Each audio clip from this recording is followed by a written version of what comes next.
Hi, it's Elaine.Bayless with Inspire Coaching, and you know how some people have like albums where they're unplugged? This is kind of like my unplugged video. I'm not made up, I'm not dressed nicely, I'm sitting here in my kind of dark living room.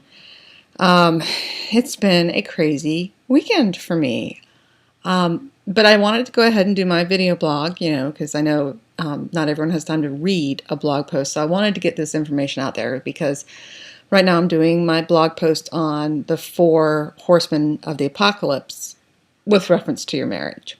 So this week we're talking about contempt. And contempt is disrespect, scorn, dismissal.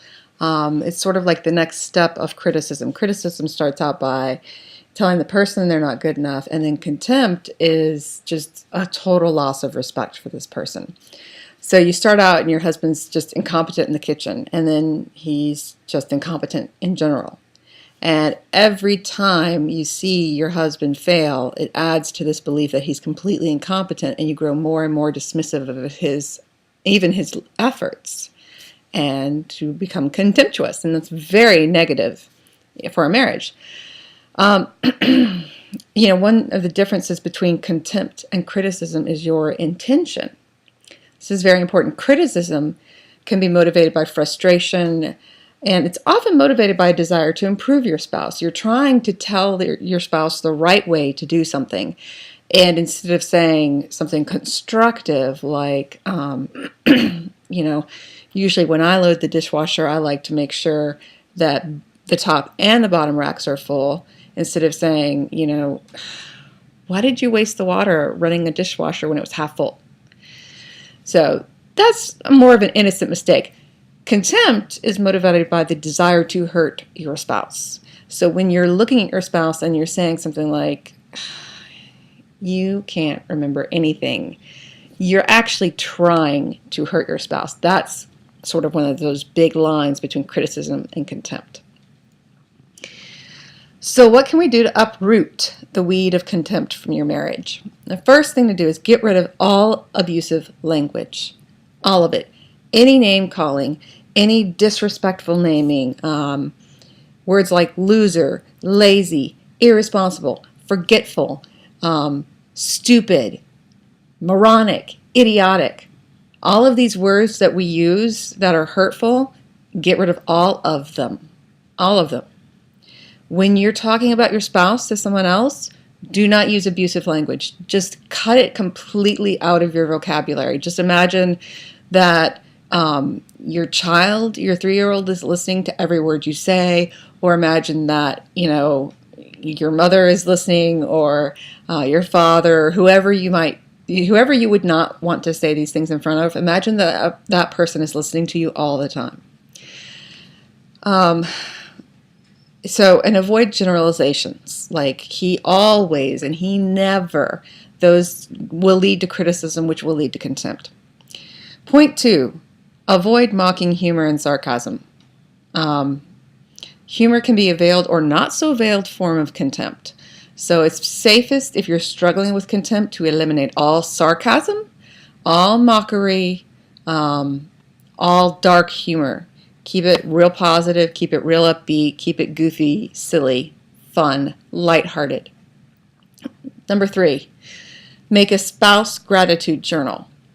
Every day, write down 1 to 3 things that your spouse did that you were grateful for, that your spouse was successful at, even if they're tiny. I mean, even if it's something like, well, today my spouse didn't swear in front of our child, or he didn't fart at the dinner table, or today he didn't ask me 20 questions while I was trying to cook dinner.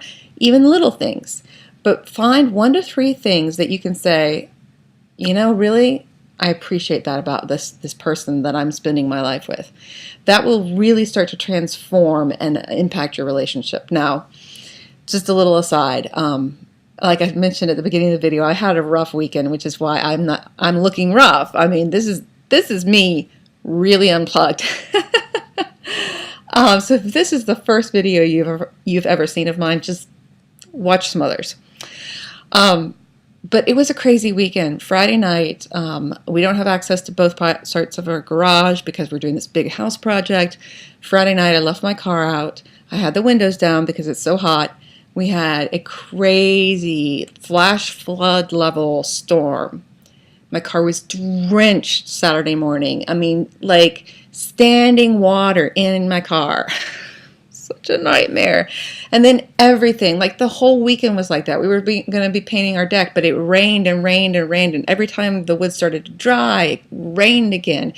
And then today, the windows in my car randomly started rolling down. Like my car was like, oh no, you hadn't had enough trouble.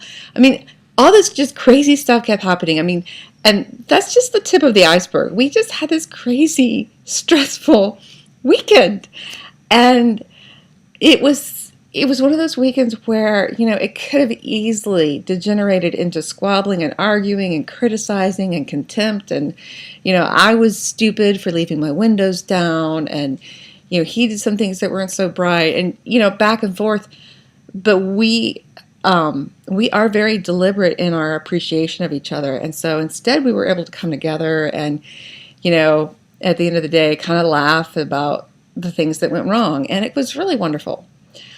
You know, it was a tough weekend, and being able to partner with my spouse, because I have already made it a habit to not use criticism and to stay far away from contempt and especially negative humor. That's a real sneaky way that we poke at these people in our lives that we say we love. So anyway, you know, not that my marriage is perfect, but because we have both worked really hard to eliminate criticism and contempt, we managed to make it through one of the worst weekends ever. So anyway, that's my blog post for the week. It's a little rambling, a little unplugged. I promise I'll be all pretty and much better rehearsed next week. But I'm the voice of reason with Inspire Coaching, and talking to you about how to create a reality that works, because I can tell you, nothing went right for me this weekend, but my reality worked, and that's what's awesome. So have a great week.